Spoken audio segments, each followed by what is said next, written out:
नमस्कार दोस्तों, स्वागत है आपका वी के PCS एकेडमी में। आज की वीडियो में लेकर आए हम पार्ट 2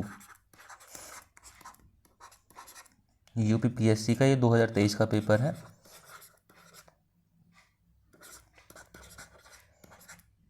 ठीक है, पार्ट 1 में हमने 50 क्वेश्चन देखे थे, जैसे 1 से लेकर 50 तक देख लिए थे। ठीक है, अब ये पार्ट 2 में भी हम देखेंगे 50 क्वेश्चन। ठीक, 51 से लेकर हम देखेंगे इस पार्ट में 51 से लेकर 100 तक। ठीक, चलिए स्टार्ट करते हैं।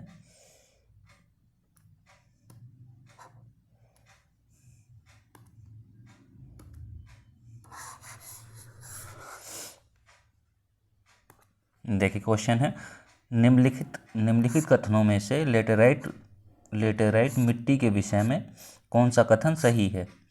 फर्स्ट है, यह मिट्टी उच्च तापमान एवं भारी वर्षा वाले क्षेत्रों में विकसित होती है। और सेकंड है, इस मिट्टी में लौह ऑक्साइड और एल्युमिनियम की कमी पाई जाती है। आपके ऑप्शन है केवल 1, बी है केवल 2, सी है दोनों सही और डी है दोनों में से कोई सही नहीं। कौन सा राइट होगा इसमें?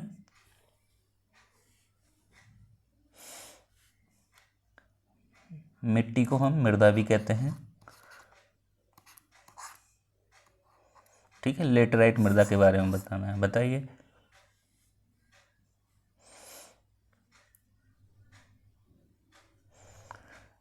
देखिए, इसमें होगा ऑप्शन ए राइट। यहाँ जैसे कि मिट्टी उच्च तापमान और भारी वर्षा वाले क्षेत्रों में विकसित होती है। ठीक है, यह मिट्टी में इस मिट्टी में लौह ऑक्साइड और एल्युमिनियम की कमी पाई जाती है। नहीं, कमी नहीं पाई जाती है, अधिकता पाई जाती है। ठीक है, अब देखते हैं इस मिट्टी के बारे में, लेटेराइट मृदा के बारे में। यह जो है उष्ण और उपोष्ण कटिबंधीय क्षेत्रों में पाई जाती है। उष्ण एंड उपोष्ण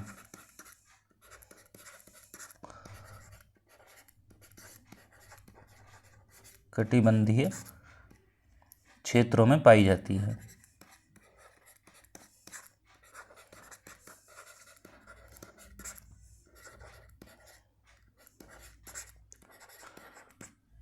ठीक है, और लंबे समय तक अक्षय से बनती है।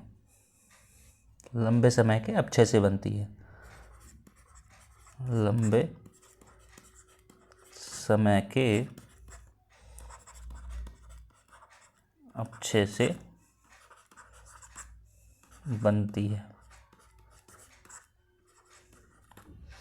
ठीक है, लाल से पीले रंग की होती है यह। लाल से पीले रंग की होती है। ठीक है, इसमें जैसे कि लोह ऑक्साइड हो गया, एल्युमिनियम हो गया और चूना भी अधिक मात्रा में पाया जाता है इसमें। ठीक है, चूना अधिक मात्रा में पाया जाता है। और ये जो मृदा है, यदि बात करें भारत की, तो ये जो तटीय क्षेत्र हैं, जैसे कि पूर्वी घाट है, ये पूर्वी घाट में और ये पश्चिमी घाट में अधिक मात्रा में पाई जाती है। देखते हैं कौन कौन से राज्य में पाई जाती है। जैसे कि तमिलनाडु है, तमिलनाडु में पाई जाती है। कर्नाटक है। केरल हुआ, केरल में है। ठीक है, केरल में अधिक मात्रा में। महाराष्ट्र में अधिक मात्रा में पाई जाती है। ठीक, और पश्चिम बंगाल में, यदि बात करें पूर्वी घाट की, तो ये पश्चिम बंगाल में अधिक पाई जाती है और उड़ीसा में अधिक पाई जाती है। ठीक है, उड़ीसा में पाई जाती है। ठीक, चलिए अगला क्वेश्चन देखते हैं। ऑप्शन ए राइट होगा इसका। दूसरा क्वेश्चन है इसमें, परावैंगनी विकिरण को अवशोषित करने वाली ओजोन परत वायुमंडलीय स्तर में स्थित है। ऑप्शन ए है क्षोभ मंडल, ऑप्शन बी है मध्य मंडल, ऑप्शन सी है समताप मंडल, ऑप्शन डी है ताप मंडल। बताइए कौन सा राइट होगा।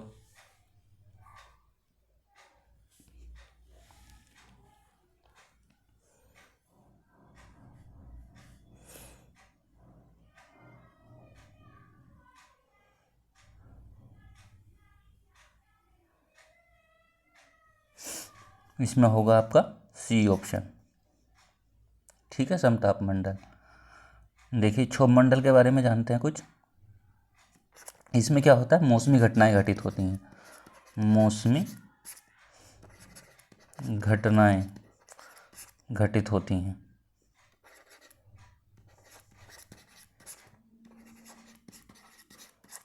ठीक, अब समताप मंडल में आपका ओजोन परत आ गया, और मध्य मंडल में क्या है, यदि हम बात करें मध्य मंडल की, तो यह सबसे ठंडी परत है, सबसे ठंडी परत है।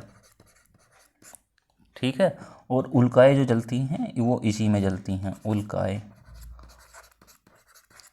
उल्काएं जलती हैं मध्य मंडल में। ठीक, अब यदि बात करें तापमंडल की, तो सूर्य की जो एक्स किरणें हैं,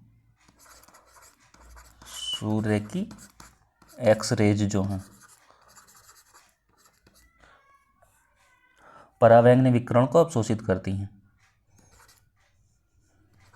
परावैंगनी विकिरण को अवशोषित करती हैं। ठीक है, चलिए अगला क्वेश्चन देखते हैं।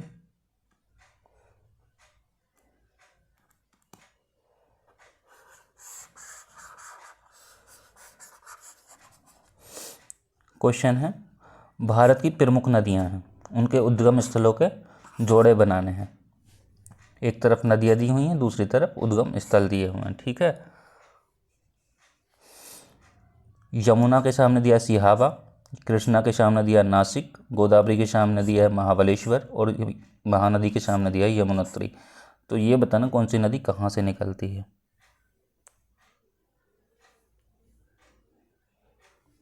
बताइए क्या ऑप्शन राइट होगा इनमें चारों में।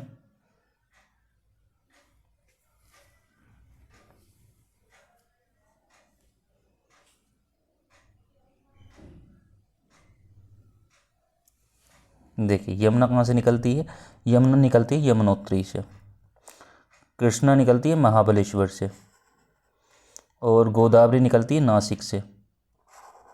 ठीक, और महानदी निकलती है आपकी सिहावा से। कहाँ है सिहावा, छत्तीसगढ़।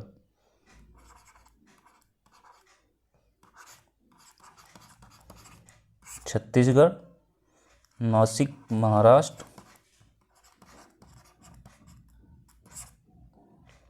ठीक है, अब यमुना की बात करें, यमुना नदी की, ये इससे समुद्र तल से ऊंचाई कितनी है इसकी, समुद्र तल से ऊंचाई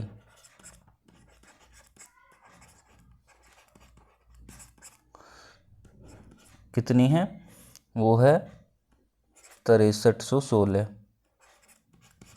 किलोमीटर में। ठीक, यदि बात करें हम कृष्णा की, तो ये समुद्र तल से कितनी ऊंचाई है इसकी, इसकी है 1337 किलोमीटर है। ठीक, यदि इसकी यमुना की सहायक नदी की बात करें, तो ये है कैन, यमुना की सहायक नदी कौन कौन सी हैं यमुना की, केन है, बेतवा है, और क्या है, सिंध है, चंबल है,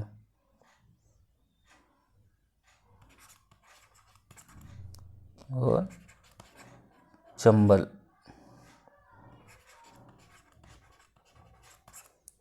ठीक, अब यदि कृष्णा की सहायक नदियों की बात करें हम, तो इसकी कौन कौन सी कृष्णा की, भीमा है, तुंगभद्रा है,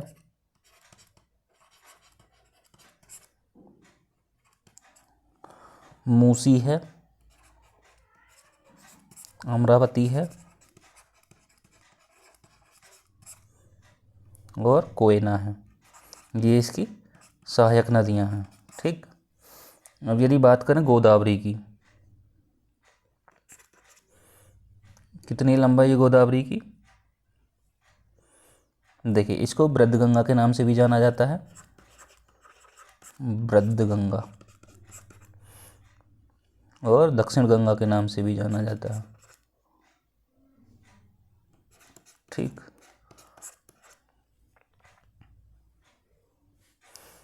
यदि गोदावरी की हम सहायक नदियों की बात करें गोदावरी की, तो वो कौन कौन सी हैं? पेनगंगा है, पेनगंगा, और कौन सी है? इंद्रावती है, इंद्रावती, और वर्धा है, और इसकी जो लंबाई है वो है, लंबाई है 1465 किलोमीटर में। ठीक, यदि महानदी की बात करें हम,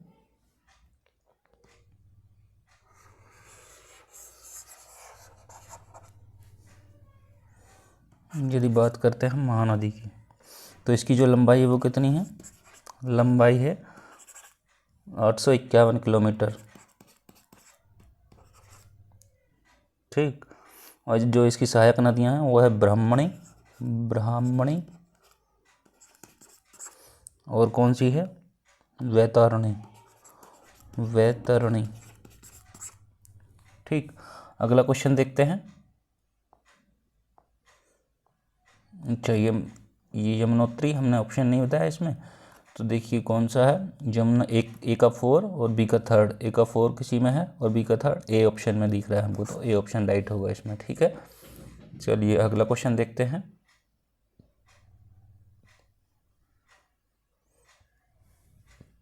क्वेश्चन है, कथन कारण दिए हुए हैं। कथन है, दक्षिण पश्चिम मानसून मौसम के दौरान तमिलनाडु तट शुष्क रहता है। कारण है, तमिलनाडु तट बंगाल की खाड़ी के शाखा के समानांतर स्थित है और दक्षिण पश्चिम मानसून की अरब शाखा वृष्टि छाया क्षेत्र में स्थित है। ऑप्शन है, ऑप्शन ए है, ए सत्य है किंतु आर गलत है, और ए बी ऑप्शन है, ए गलत है किंतु आर सही है, और दोनों सही हैं व्याख्या नहीं करता है, और दोनों सही हैं व्याख्या करता है। ठीक, कौन सा राइट होगा?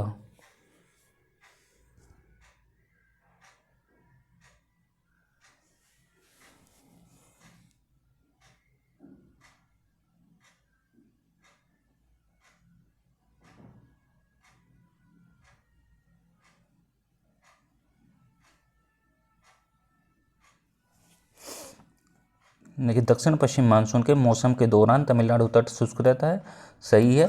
तमिलनाडु तट बंगाल की खाड़ी की शाखा के समानांतर स्थित है, ये भी ठीक है, और दक्षिण पश्चिम मानसून की अरब सागर वृष्टि छाया क्षेत्र में स्थित है, ये भी सही है।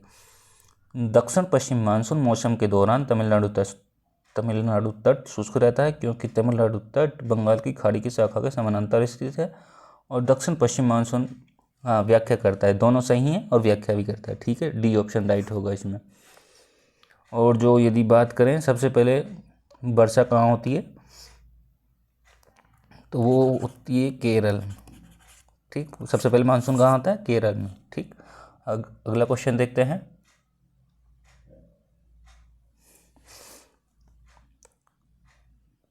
कथन दिए हुए हैं। फर्स्ट है, रामगंगा नदी कन्नौज के पास गंगा नदी में मिलती है, और सेकंड है, बेतवा नदी प्रयागराज के पास यमुना नदी में मिलती है।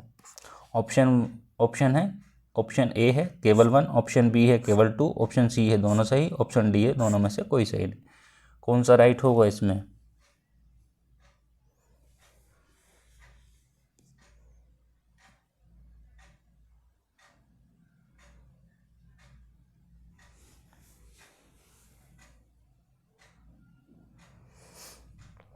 इसमें होगा आपका, रामगंगा कन्नौज के पास गंगा नदी में मिलती है, सही है।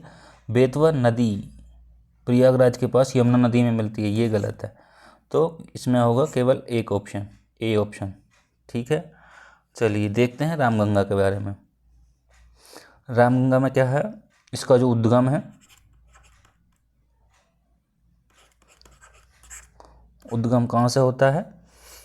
नैनीताल के समीप मुख्य हिमालय से। नैनीताल के समीप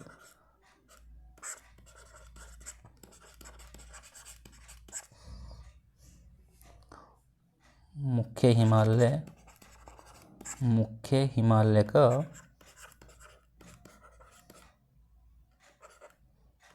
दक्षिणी भाग से इसका उद्गम होता है।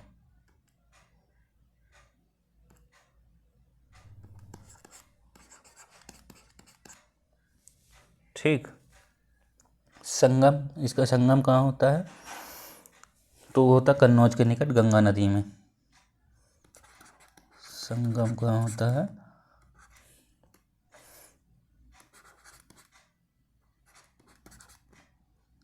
ये तो ऑप्शन लिखा ही, कन्नौज के पास गंगा नदी में मिलती है। ठीक है। और जो इसकी लंबाई है वो कितनी है? लंबाई है इसकी 696 किलोमीटर। लंबाई 696 किलोमीटर है। ठीक है। इसकी सहायक नदी कौन सी है? रामगंगा की सहायक जो नदी है वो है खोन नदी। ठीक। यदि बात करें हम बेतवा नदी की,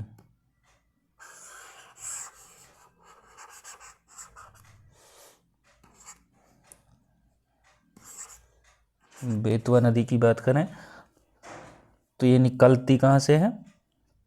ये निकलती है रॉयसेन जिला है मध्य प्रदेश का। रॉयसेन जिला एमपी के विंध्यन से निकलती है, विंध्यन क्षेत्र से। ठीक है। और जो इसका संगम होता है, संगम कहाँ होता है इसका? हमीरपुर के पास यमुना नदी में। हमीरपुर के पास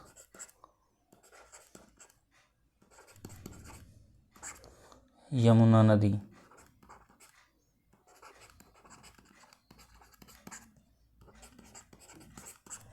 यमुना नदी में। ठीक है। चलिए अगला क्वेश्चन देखते हैं। क्वेश्चन है, चंद्रप्रभा वन्यजीव अभ्यारण्य उत्तर प्रदेश के किस जनपद में स्थित है? ऑप्शन ए है सोनभद्र, ऑप्शन बी है चंदौली, ऑप्शन सी है बहराइच, ऑप्शन डी है लखीमपुर खीरी। क्या राइट होगा चारों में से?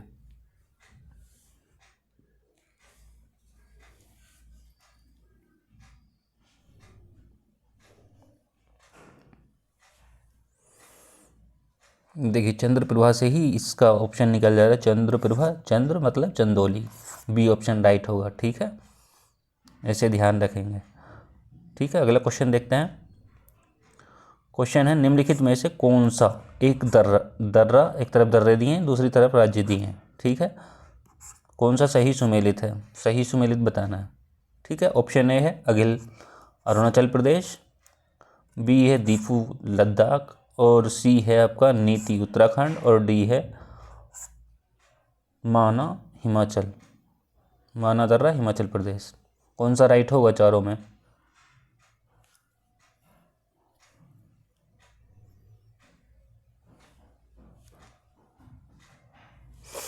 देखिए इसमें होगा आपका ऑप्शन सी राइट, नीति उत्तराखंड। माना दर्रा कहाँ है? माना दर्रा भी उत्तराखंड में ही है। कहाँ है माना दर्रा? उत्तराखंड में। और दीफू दर्रा है आपका अरुणाचल प्रदेश में। अरुणाचल प्रदेश। और अगिल जो दर्रा है वो है आपका लद्दाख यानी काराकोरम में, काराकोरम के क्षेत्र में। ठीक, चलिए अगला क्वेश्चन देखते हैं। क्वेश्चन है, सिवाना समुद्र और कल्पक्कम क्रमशः किसके लिए महत्वपूर्ण है? ऑप्शन ए है जल शक्ति एवं नाभिकीय ऊर्जा, ताप ऊर्जा एवं नाभिकीय ऊर्जा, सी ऑप्शन है नाभिकीय ऊर्जा एवं जल शक्ति, और डी ऑप्शन है सौर शक्ति एवं नाभिकीय ऊर्जा। कौन सा राइट होगा?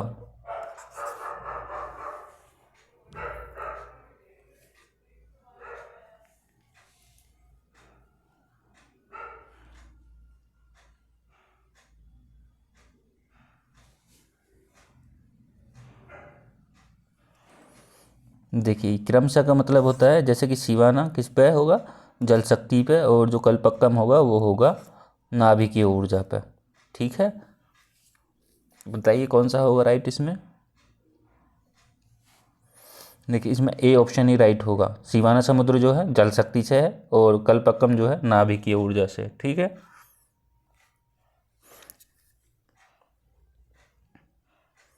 शिव समुद्रम कहाँ है, कर्नाटक।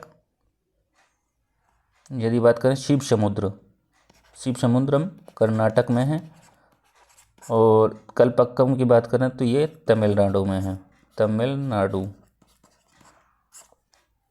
ठीक, और शिव समुद्रम जो है, ये शिव समुद्रम एक जलप्रपात भी है, तो वो किस नदी पर है, वो है कावेरी नदी पर। ठीक, अगला क्वेश्चन देखते हैं। क्वेश्चन है उत्तर प्रदेश के संदर्भ में निम्नलिखित कथनों पर विचार करना है। फर्स्ट है राज्य के कुल भौगोलिक क्षेत्र का लगभग 12.8% वन है। और सेकंड है इसमें जौनपुर, गाजीपुर और बलिया जिलों में कोई वन भूमि नहीं है, मतलब यहाँ पे वन नहीं है। ठीक है, ऑप्शन ए है केवल वन, ऑप्शन बी है दोनों सही, ऑप्शन सी है केवल टू, ऑप्शन डी है दोनों में से कोई नहीं। कौन सा राइट होगा इसमें।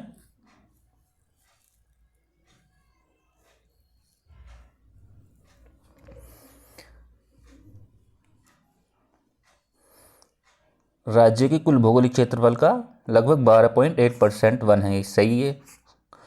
जौनपुर, गाजीपुर और बलिया जिले में कोई वन भूमि नहीं है, ये भी सही है, दोनों राइट होंगे, वहाँ कोई वन भूमि नहीं है जौनपुर, गाजीपुर और बलिया में। ठीक है, तो बी ऑप्शन राइट होगा।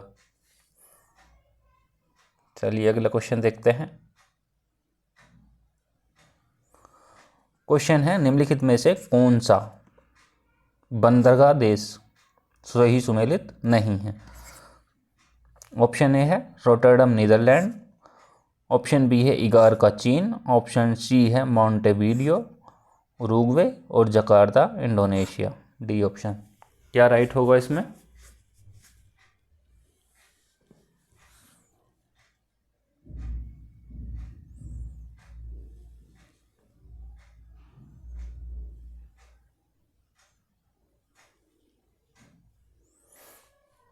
देखिए रोटरडम जो है वो नीदरलैंड में है, ये ऑप्शन ठीक है। इगारका चीन में नहीं है, ये कहाँ है आपका, ये है आपका रूस में। ठीक, यही ऑप्शन राइट होगा आपका बी ऑप्शन। ठीक है, मॉन्टेविडियो उरुग्वे ये सही है, और जकार्ता इंडोनेशिया ये भी ठीक है। इसमें पूछ रहा है सही नहीं है, तो सही नहीं है, वो बी ऑप्शन होगा। अगला क्वेश्चन देखते हैं। निम्नलिखित में से कौन सा कथन सत्य है। ऑप्शन ए है वेंगुला प्रशांत महासागर की एक ठंडी धारा है, ऑप्शन बी है यदि सूर्य और पृथ्वी और चंद्रमा एक सीध में हो तो यह स्थिति लघु ज्वार की स्थिति होती है, ऑप्शन सी है आपका महासागरीय लवणता कर्क रेखा और मकर रेखा पर अधिकतम होती है, और डी ऑप्शन है इसमें पृथ्वी पर प्रतिदिन ठीक 12 घंटे 30 मिनट के बाद ज्वार आता है। कौन सा ऑप्शन राइट होगा।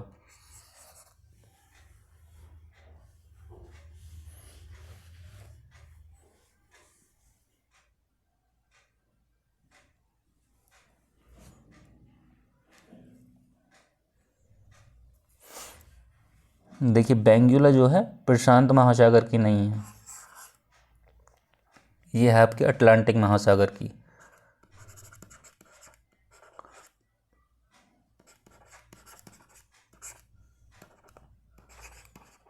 महासागर, ठीक है। और यदि बात करें यदि सूर्य पृथ्वी और चंद्रमा एक सीध में हों तो लघु ज्वार की स्थिति होती, ये दीर्घ लघु ज्वार की स्थिति नहीं होती है, ये होती है दीर्घ ज्वार की स्थिति, दीर्घ ज्वार।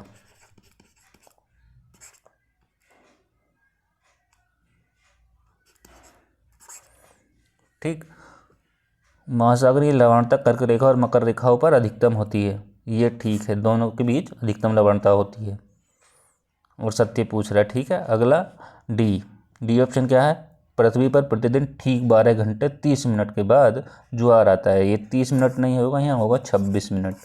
ठीक, तो आपका सी ऑप्शन राइट होगा। अगला क्वेश्चन देखते हैं।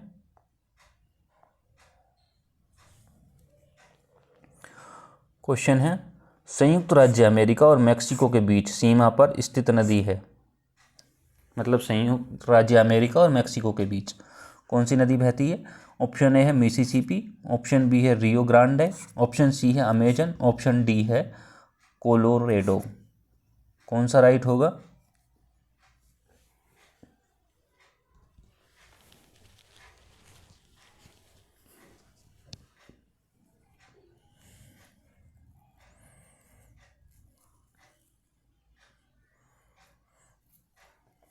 देखिए अमेजन तो वैसे ही निकल जाएगा क्योंकि ये दक्षिण अमेरिका में है और यहाँ बात हो रही है उत्तरी अमेरिका की, नॉर्थ अमेरिका की।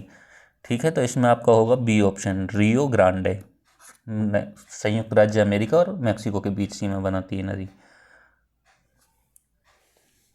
अगला क्वेश्चन देखते हैं, रेगिस्तानों पर विचार करना है। उन्हें उनके आकार के बढ़ते क्रम में व्यवस्थित करना है, सबसे छोटे से सबसे बड़े की ओर चलना है। ठीक है, फर्स्ट है ग्रेट सैंडी मरुस्थल, सेकंड है अरेबियन मरुस्थल, थर्ड है आपका सहारा मरुस्थल और फोर्थ है आपका गोबी मरुस्थल। कौन सा राइट होगा? कमेंट करिए और बताइए।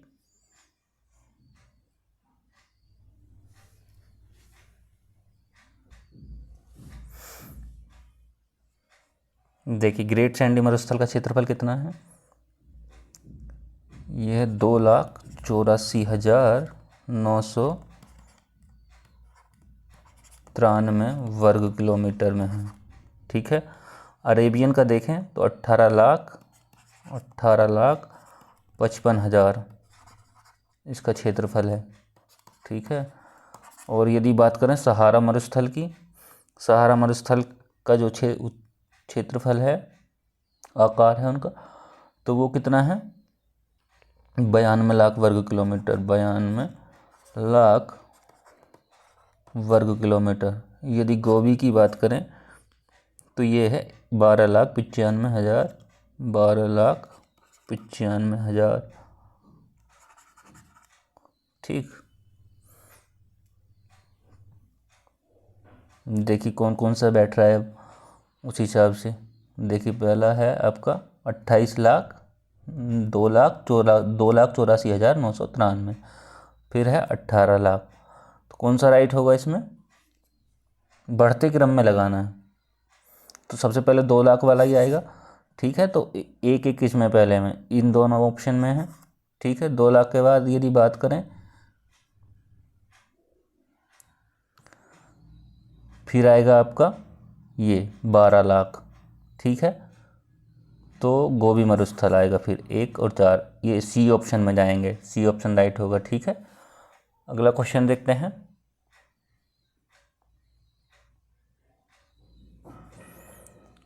क्वेश्चन है फिलीपाइंस या फिलीपींस में नारियल और गन्ने की कृषि का विकास का श्रेय किसको जाता है? ऑप्शन ए है फ्रांस वासियों को, ऑप्शन बी है ब्रिटेन वासियों को, ऑप्शन सी है हॉलैंड वासियों को और ऑप्शन डी है स्पेन और अमेरिकी वासियों को। किसको जाता है नारियल और गन्ने की कृषि का विकास का श्रेय?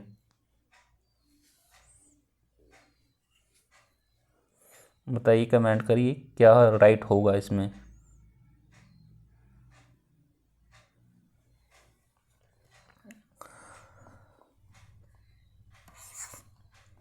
तो इसमें होगा आपका डी ऑप्शन, स्पेन और अमेरिकी वासियों को।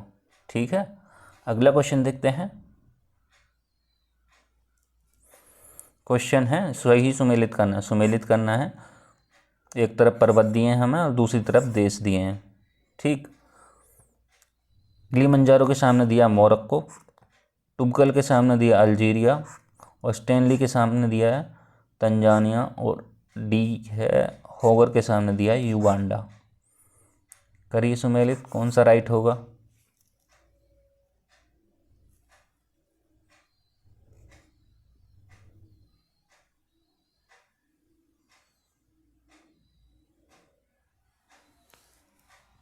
देखिए किलिमंजारो कहाँ है? तंजानिया में। ठीक, टुबकल कहाँ है? मोरक्को में है। और ये स्टैनली कहाँ है? स्टैनली है आपका युगांडा। और होगर कहाँ है आपका? अल्जीरिया। ठीक, ए का थर्ड बी का फर्स्ट, ए का थर्ड कितना में है, 2 में है। ठीक, ए का थर्ड और बी का फर्स्ट, इसमें बी ऑप्शन होगा। ठीक है, तो बी ऑप्शन लगा देंगे। चलिए अगला क्वेश्चन देखते हैं। क्वेश्चन है निम्नलिखित में से कौन सा झील ये देश, झील और देश दिए हैं, सुमेलित नहीं है। ऑप्शन ए है बैकाल रूस, ऑप्शन बी है मिशिगन संयुक्त राज्य अमेरिका, ऑप्शन सी है ओनेगा कनाडा, ऑप्शन डी है मराकाइबो वेनेजुएला। कौन सा राइट होगा इसमें?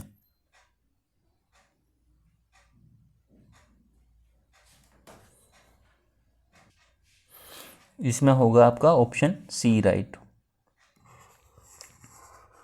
ठीक, ओनेगा कहाँ है, रूस में है, ना कि कनाडा।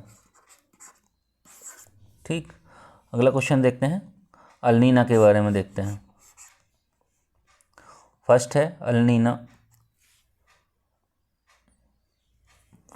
अल नीनो में पूर्वी प्रशांत क्षेत्र में पेरू के तट पर गर्म धाराओं का प्रकट होना शामिल है।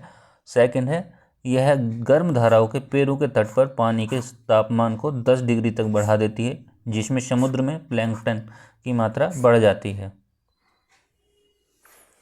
ऑप्शन है केवल ए ऑप्शन है केवल 1, बी ऑप्शन है केवल 2, सी ऑप्शन है दोनों सही, डी ऑप्शन है दोनों में से कोई सही नहीं है। कौन सा राइट होगा इसमें?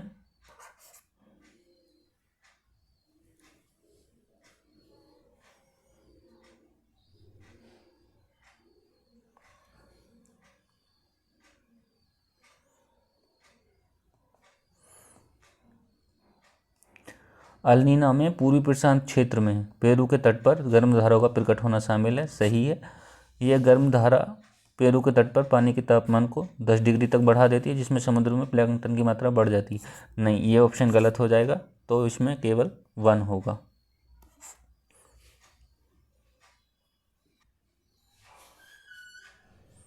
अगला क्वेश्चन देखते हैं। क्वेश्चन है दक्षिण गोलार्ध में हवा का बाईं ओर विक्षेपित होने का क्या कारण है। ऑप्शन ए है तापमान, बी है कोरियालिस बल, सी है चुंबकीय क्षेत्र और डी है दबाव। क्या राइट होगा?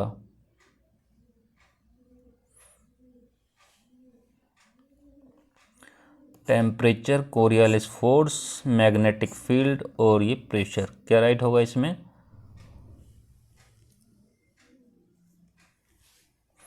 इसमें होगा आपका बी ऑप्शन, कोरियालिस बल। और ये जो अल्नीना आती है वो दिसंबर के महीने में आती है, ये भी ध्यान रखना है। ठीक है, और ये कोरियालिस बल सबसे ज़्यादा कहाँ लगता है? वो लगता है ध्रुवों पे, और सबसे कम शून्य कहाँ होता है? ये होता है 0 डिग्री अक्षांश रेखा पे, यानी कि भूमध्य रेखा पे। भूमध्य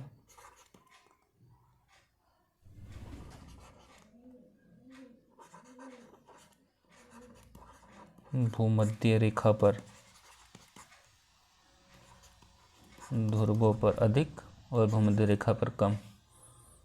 चलिए अगला क्वेश्चन देखते हैं। क्वेश्चन है निम्न में से यूक्रेन का सबसे बड़ा कोयला उत्पादक केंद्र कौन सा है। ए है ज़ेपोरिज्जिया, बी है खार्किव और सी है डोनेट्स्क और डी है कीव। कौन सा राइट होगा इसमें?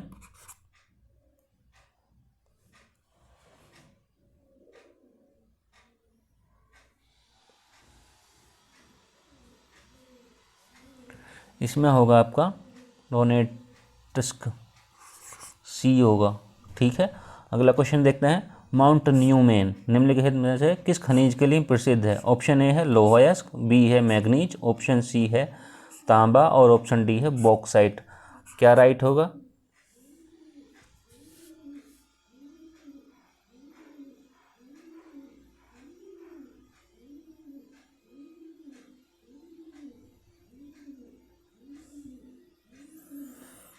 माउंट न्यूमेन जो है वो है लोहायस्क के लिए प्रसिद्ध है। ठीक है, ए ऑप्शन राइट होगा। चलिए अगला क्वेश्चन देखते हैं।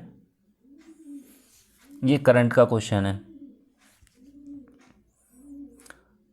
क्वेश्चन है, फरवरी 2023 तक उत्तर प्रदेश में अमृत भारत स्टेशन योजना के तहत आधुनिकीकरण के लिए कितने रेलवे स्टेशनों की पहचान की गई है? ऑप्शन ए है 57, बी है 82, सी है 123 और डी है 149। कौन सा राइट होगा इसमें?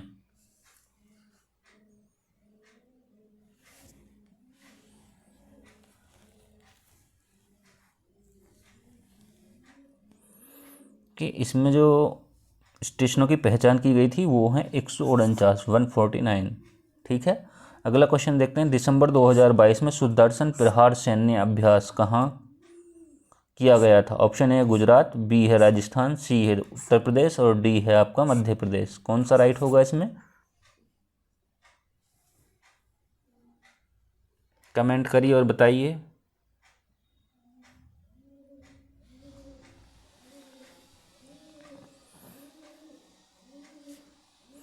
इसमें होगा आपका बी ऑप्शन, सुदर्शन प्रहार सैन्य अभ्यास जो किया गया था वो किया गया था राजस्थान में। ठीक है, अगला क्वेश्चन देखते हैं।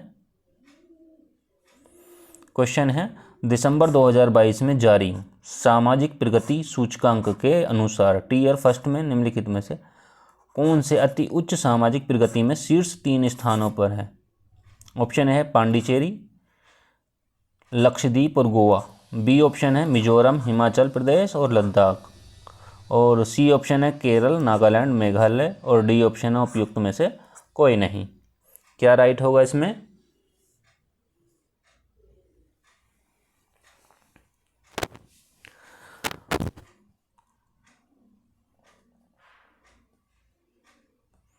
इसमें होगा आपका option A right, Pondicherry, Lakshadweep और गोवा।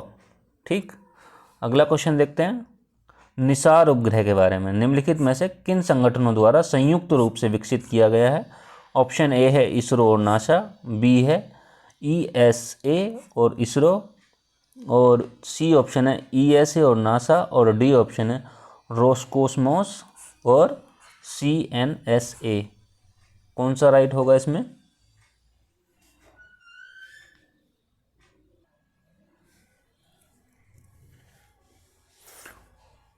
कमेंट करिए।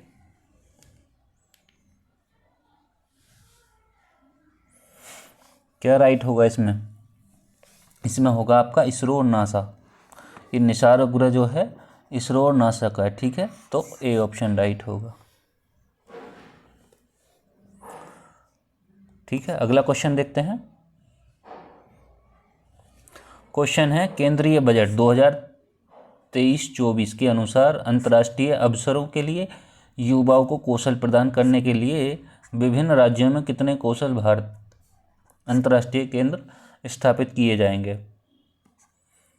ऑप्शन ए है 20, बी है 30, सी है 40 और डी है 50। बताइए कौन सा राइट होगा?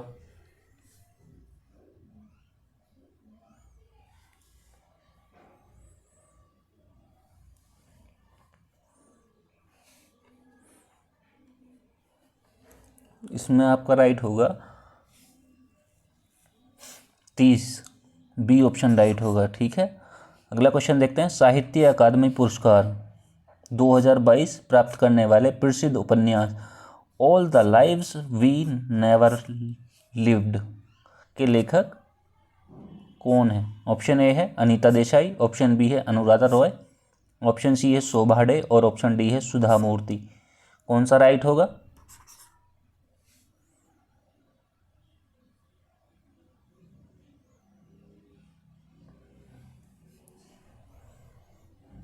कि इसमें जो राइट होगा आपका Anuradha Roy, B option right होगा। ठीक है, चलिए अगले क्वेश्चन की तरफ चलते हैं।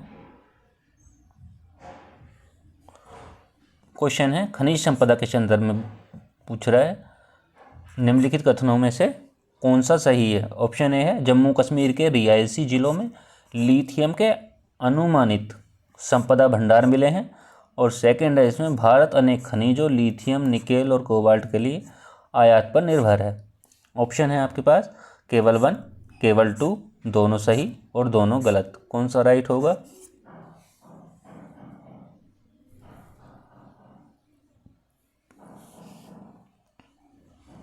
जम्मू कश्मीर के रिहायशी जिलों में लिथियम के अनुमानित संपदा भंडार मिले हैं।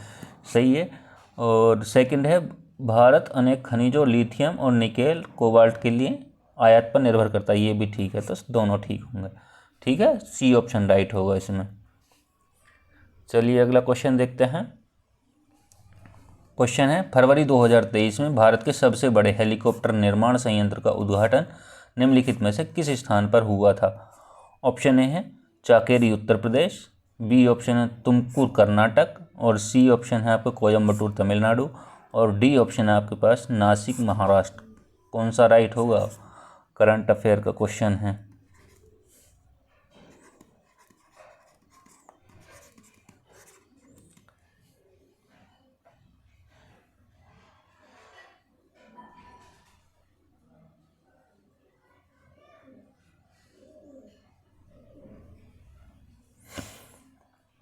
इसमें होगा आपका ऑप्शन बी तुमकुर कर्नाटक।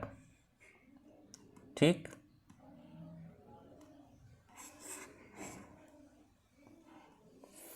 अगला क्वेश्चन देखते हैं। गोल्डन ग्लोब पुरस्कार विजेता नाटू नाटू के रचनाकार। ये बहुत फेमस गाना हुआ था नाटू नाटू, ठीक है, उसी के रचनाकार पूछ रहे हैं। ऑप्शन ए है एस राजामौली, ऑप्शन बी है MM कीरावानी, और ऑप्शन सी है देवी श्री प्रसाद, और ऑप्शन डी है AR रहमान। कौन सा राइट होगा?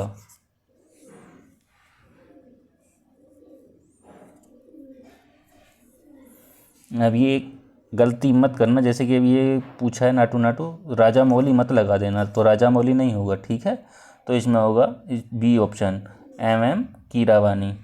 ठीक है। अगला क्वेश्चन देखते हैं। भारतीय जैविक डेटा केंद्र किस राज्य में स्थापित किया जा रहा है? ऑप्शन ए है हरियाणा, ऑप्शन बी है पंजाब, ऑप्शन सी है उत्तर प्रदेश, और ऑप्शन डी है गुजरात। क्या राइट होगा इसमें?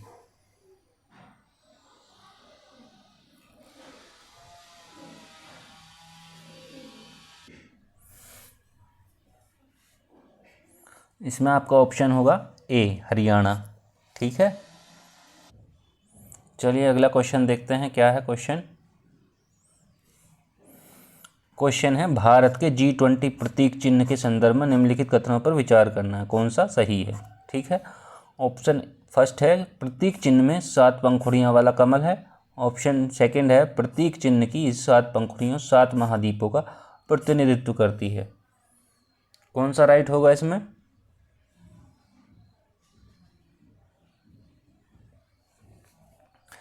प्रतीक चिन्ह में 7 पंखुड़ियों वाला कमल है। ठीक है।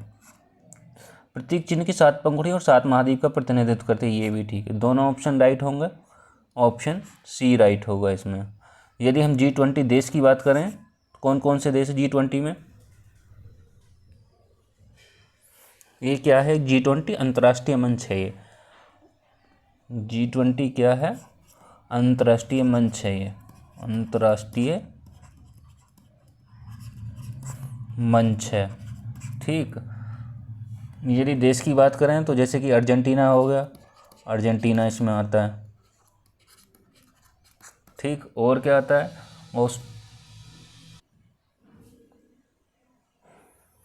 अर्जेंटीना आता है, ऑस्ट्रेलिया आता है। ऑस्ट्रेलिया के बाद कौन सा आता है? Brazil, Canada. ब्राज़ील आता है, कनाडा आता है, और क्या आता है? चीन, फ्रांस, जर्मनी। चीन आता है, चीन, फ्रांस, जर्मनी। और कौन सा आता है? भारत आता है, इंडोनेशिया आता है। भारत भी आता है, भारत, इंडोनेशिया। ठीक है, इंडोनेशिया आता है, इटली आता है, जापान आता है। इटली, जापान, इटली, जापान, दक्षिण कोरिया। और कौन सा आता है? मैक्सिको, रूस। मैक्सिको आता है, रूस आता है। और कौन कौन से बचे? सऊदी अरब बचा है, सऊदी अरब आता है।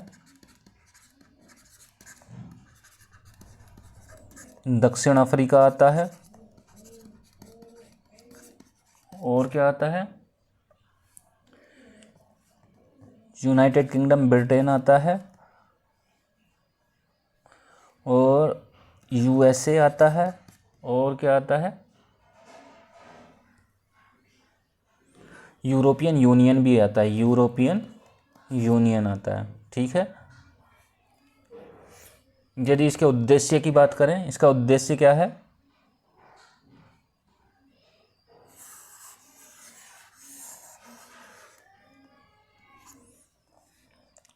उद्देश्य की बात करें इसके,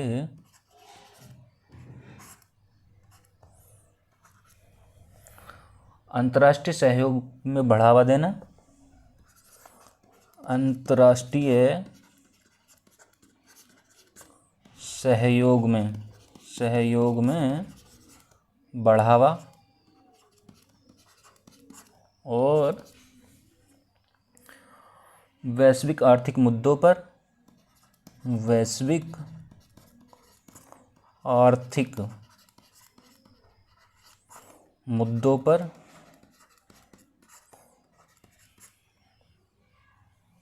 चर्चा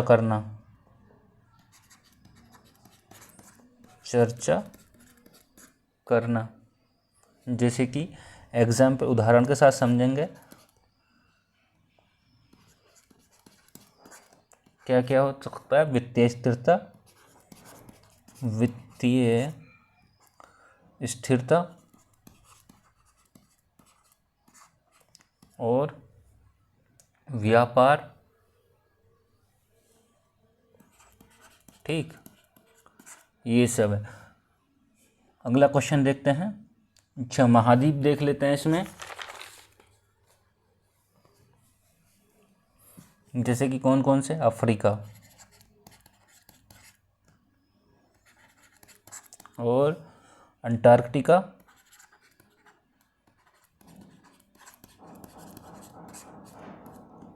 एशिया, ऑस्ट्रेलिया,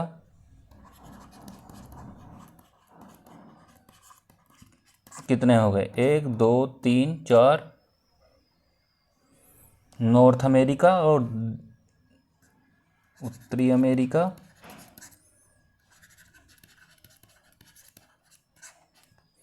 दक्षिण अमेरिका,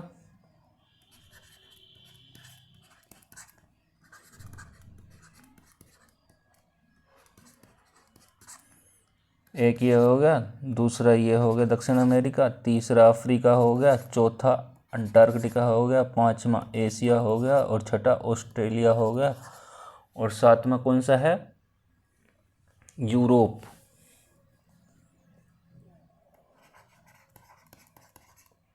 ठीक, ये महाद्वीप हो गए। यदि बात करें महासागर की, महासागर कितने हैं? 5 महासागर कौन कौन से? देखिए, अटलांटिक महासागर हो गया,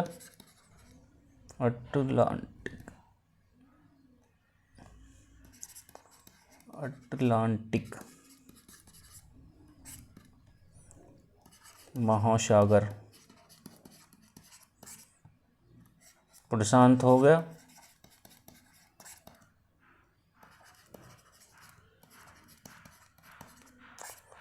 और हिंद महासागर हो गया,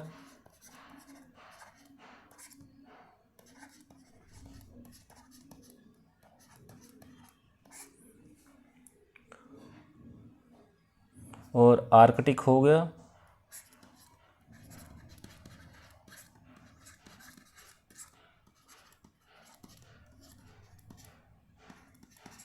कितने हो गए? 1 2 3 4 और एक है, पांचवा है आपका दक्षिण महासागर सागर। चलिए अगला क्वेश्चन देखते हैं। क्वेश्चन है, निम्नलिखित में से किस स्कॉर्पिन श्रेणी की पनडुब्बी को जनवरी 2023 में भारतीय नौसेना में शामिल किया गया? ऑप्शन ए है INS बेला, ऑप्शन बी है INS वागीर, ऑप्शन सी है INS कालवारी और ऑप्शन डी है INS करंज। कौन सा राइट होगा इसमें?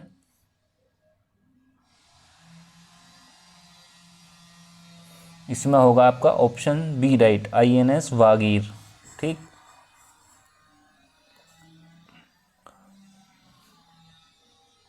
चलिए अगला क्वेश्चन देखते हैं। क्वेश्चन है, दिसंबर 2022 में न्यूजीलैंड ने अगली पीढ़ी के लिए धूम्रपान पर प्रतिबंध लगाने वाला विश्व का पहला कानून पारित किया। न्यूजीलैंड का लक्ष्य है कब तक है धूम्रपान मुक्त होने का? ऑप्शन ए है 2024, ऑप्शन बी है 2025, ऑप्शन सी है 2029, ऑप्शन डी है 2030। कौन सा राइट होगा इसमें?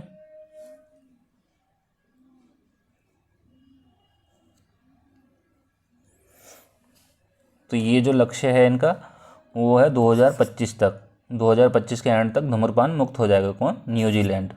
ठीक, अगला क्वेश्चन देखते हैं। जनवरी 2023 में किस एयरलाइन का विमान नेपाल में दुर्घटनाग्रस्त हुआ? ऑप्शन ए है नेपाल एयरलाइन, ऑप्शन बी है बुद्धा एयरलाइन, ऑप्शन सी है तारा एयरलाइन और ऑप्शन डी है यतित एयरलाइन। कौन सा राइट होगा इसमें?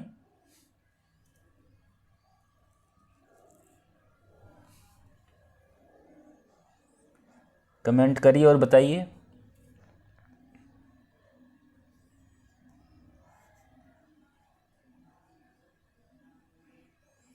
इसमें होगा आपका यति एयरलाइन। ठीक है, अगला क्वेश्चन देखते हैं। क्वेश्चन है, निम्नलिखित में से किसने स्पेयर बुक लिखी, पुस्तक लिखी है? ऑप्शन ए है प्रिंस हैरी, ऑप्शन बी है प्रिंस विलियम्स, ऑप्शन सी है प्रिंस फिलिप, ऑप्शन डी है किंग चार्ल्स। कौन सा राइट होगा इसमें?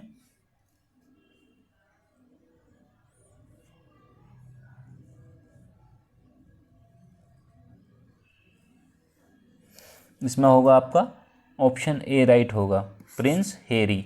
ठीक है, अगला क्वेश्चन देखते हैं।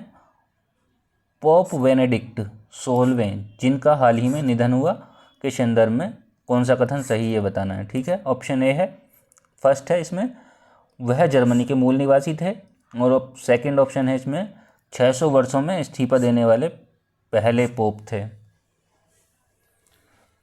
ऑप्शन है आपके पास केवल 1, केवल 2, दोनों सही और दोनों गलत। कौन सा राइट होगा?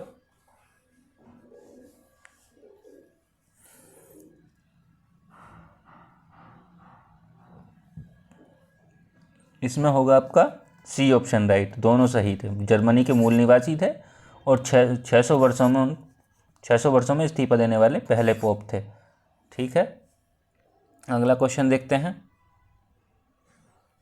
क्वेश्चन है, SCO फिल्म महोत्सव 2023 के संदर्भ में बताना है।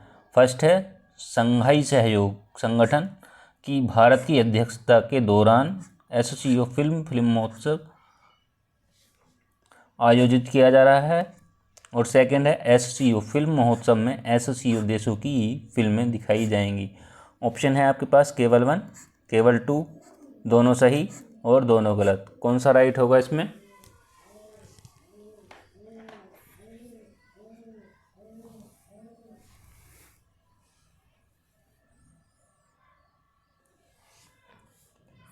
इसमें होगा आपका ऑप्शन सी राइट। ठीक, दोनों सही हैं। अगला क्वेश्चन देखते हैं। क्वेश्चन है, निम्नलिखित में से किसे जनवरी 2023 में न्यूजीलैंड के प्रधानमंत्री के रूप में चुना गया? 2023 में न्यूजीलैंड के प्रधानमंत्री के रूप में। ऑप्शन ए है जेसिंडा अर्डर्न, ऑप्शन बी है क्रिस हिपकिंस और सी है सिंडी कीरो और ऑप्शन डी है कामेर सेपुलोनी। कौन सा राइट होगा इसमें?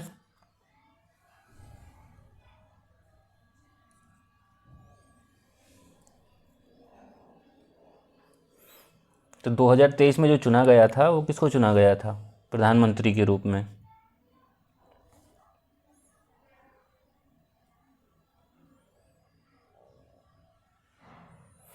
तो ये है आपका option B right, Chris Hipkins. ठीक है। अगला क्वेश्चन देखते हैं। क्वेश्चन है, उत्तर प्रदेश के निम्नलिखित शहरों में से कौन सा शहर भारत की अध्यक्षता के दौरान G20, देखिए G20 से पहले भी पूछ चुका है और अब फिर पूछा है, ठीक है, तो ध्यान रखेंगे कि 200 सत्रों में से 11 बैठकों के लिए स्थल के रूप में शामिल नहीं हैं। ऑप्शन ए है आगरा, ऑप्शन बी है वाराणसी, ऑप्शन सी है कानपुर और ऑप्शन डी है ग्रेटर नोएडा। क्या राइट होगा इसमें?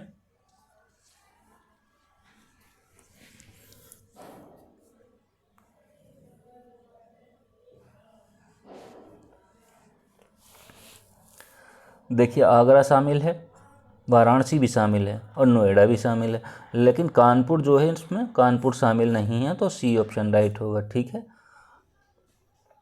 अगला क्वेश्चन देखते हैं।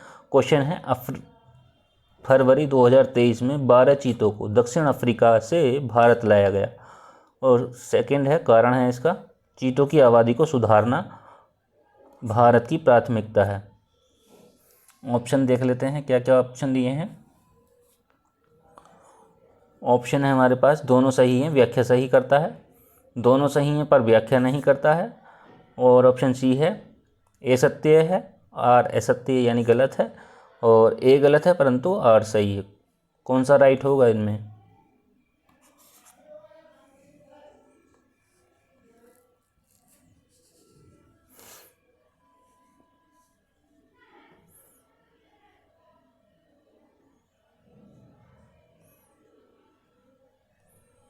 फरवरी 2023 में 12 चीतों को दक्षिण अफ्रीका से भारत लाया गया, ये ठीक है। और सेकंड है इसका कारण है चीतों की आबादी को सुधारना भारत की प्राथमिकता है, ये भी ठीक है।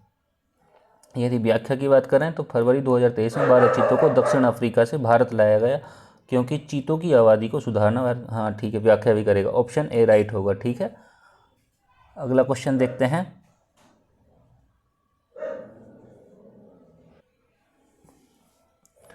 क्वेश्चन है, डिकिन विश्वविद्यालय के संदर्भ में निम्नलिखित कथनों पर विचार करना है, कौन सा सही है। फर्स्ट है, यह एक स्वतंत्र परिसर के माध्यम से भारत में प्रवेश करने वाले पहला विदेशी विश्वविद्यालय है, और सेकंड है इसमें इसे महाराष्ट्र में स्थापित किया जा रहा है। ऑप्शन ए है केवल 1, ऑप्शन बी है केवल 2, ऑप्शन सी है दोनों सही, ऑप्शन डी है दोनों में से कोई सही नहीं। कौन सा राइट होगा बताइए।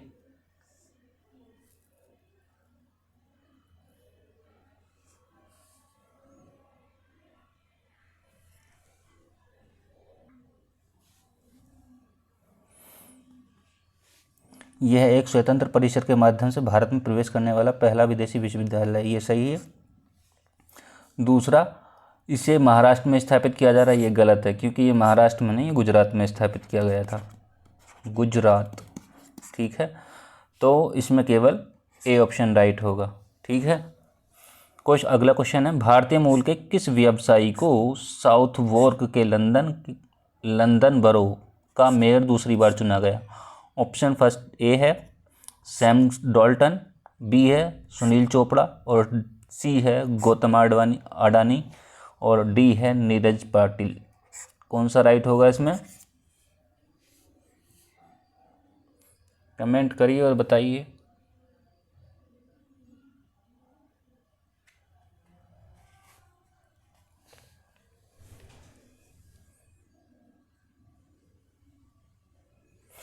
इसमें होगा आपका B option right, Sunil Chopra होगा, ठीक है।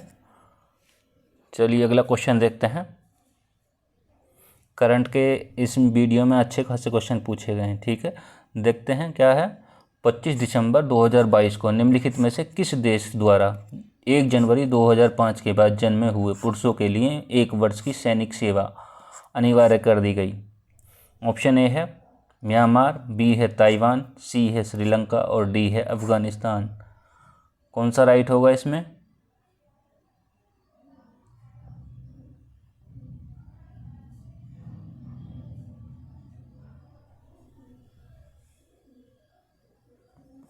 इसमें होगा आपका ताइवान, ठीक है। अगला क्वेश्चन देखते हैं।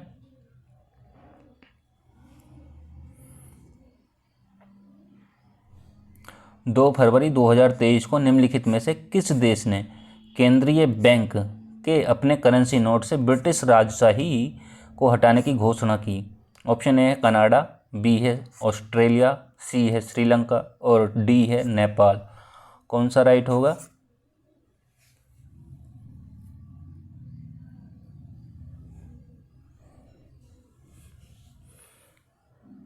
करेंसी नोट से ब्रिटिश राजशाही को हटाने की घोषणा की है, वो होगा आपका ऑस्ट्रेलिया। ठीक है, अगला क्वेश्चन देखते हैं। निम्नलिखित में से किस सिद्ध दोष के आधार पर फरवरी 2023 को ब्रिटिश प्रधानमंत्री ऋषि सुनक द्वारा अपनी सरकार से वित्त मंत्री नदीम जहावी को हटा दिया था? ऑप्शन ए है मंत्रिमंडल की गोपनीयता भंग करने के कारण, बी है सेक्स स्कैंडल के कारण और सी है टैक्स स्कैंडल के कारण और उपयुक्त में से कोई नहीं। कौन सा राइट होगा इसमें?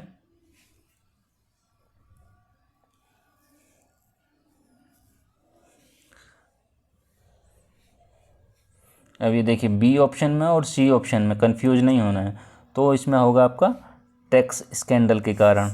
ठीक,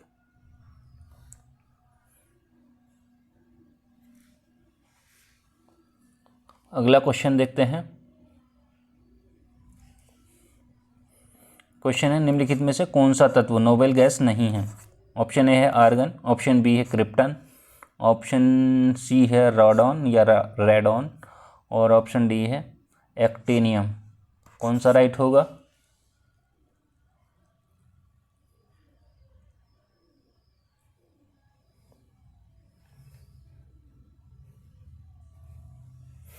इसमें होगा आपका ऑप्शन डी, ऑर्गन भी है, क्रिप्टन भी है, रेडॉन भी है, लेकिन ये नहीं है एक्टिनियम। अगला क्वेश्चन देखते हैं। निम्नलिखित में से कौन सा हार्मोन अग्नाशिस के लैंगरहैंस के आइलेट की बीटा सेल कोशिका द्वारा स्रावित होता है? ऑप्शन ए है ग्लूकागन ग्लूकागन और बी है इंसुलिन और सी है एड्रेनलिन और डी है एल्डोस्टेरोन। कौन सा राइट होगा इसमें?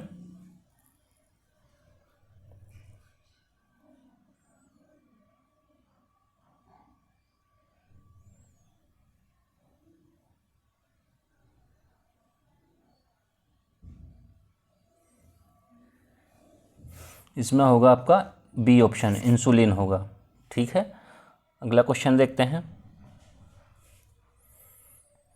क्वेश्चन है किस प्रकार का टीका डिप्थीरिया से बचाता है? ऑप्शन ए है टोक्सुआवाइड और बी है इसमें लाइव अटेन्यूएटेड और ऑप्शन सी है mRNA और ऑप्शन डी है वायरल वेक्टर। कौन सा राइट होगा इसमें?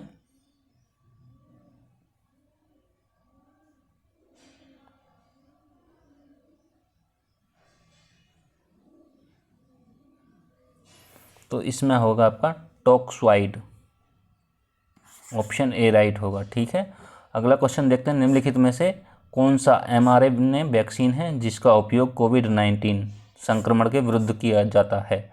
ऑप्शन ए है सिनोवैक, ऑप्शन बी है मॉडर्ना और ऑप्शन सी है स्पुतनिक और ऑप्शन डी है नोवावैक्स। कौन सा राइट होगा इसमें?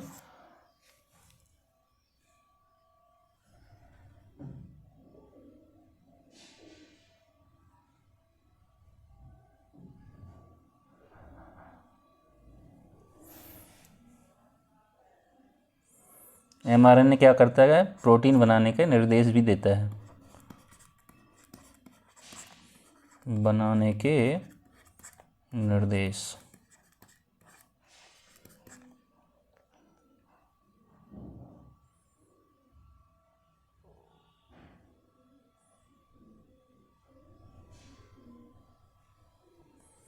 तो इसमें कौन सा राइट होगा?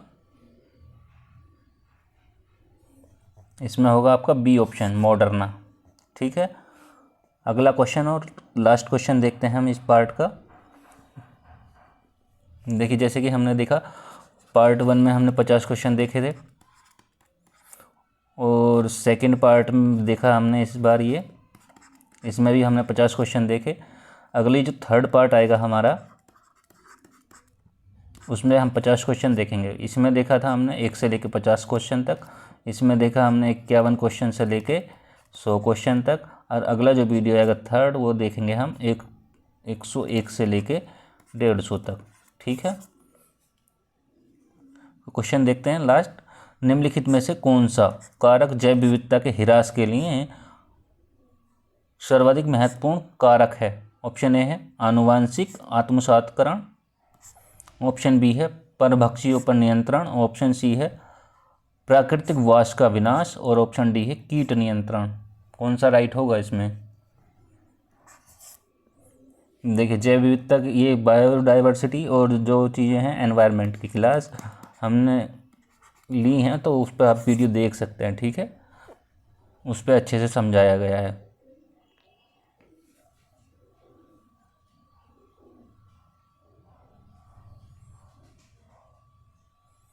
तो इसमें क्या राइट होगा? इसमें होगा आपका सी ऑप्शन राइट, प्राकृतिक वास का विनाश। ठीक, देखिए इसका जो पीडीएफ हम क्या करते हैं, इसका जो पीडीएफ है हम बाद में डाल देते हैं टेलीग्राम चैनल पर। जब हम पूरे क्वेश्चन कर लेंगे 150 के 150, तो उसके बाद तीनों पार्टों के बाद हम क्या करते हैं, इसका पीडीएफ आपको टेलीग्राम चैनल पे मिल जाएगा, और जो टेलीग्राम चैनल का लिंक है वो वीडियो के डिस्क्रिप्शन बॉक्स में मिल जाएगा। ठीक है, यदि वीडियो पसंद आए तो लाइक करें, चैनल को सब्सक्राइब करें, कमेंट करें, शेयर करें ज़्यादा से ज़्यादा। ठीक है, आज की वीडियो में इतना ही। Thank you.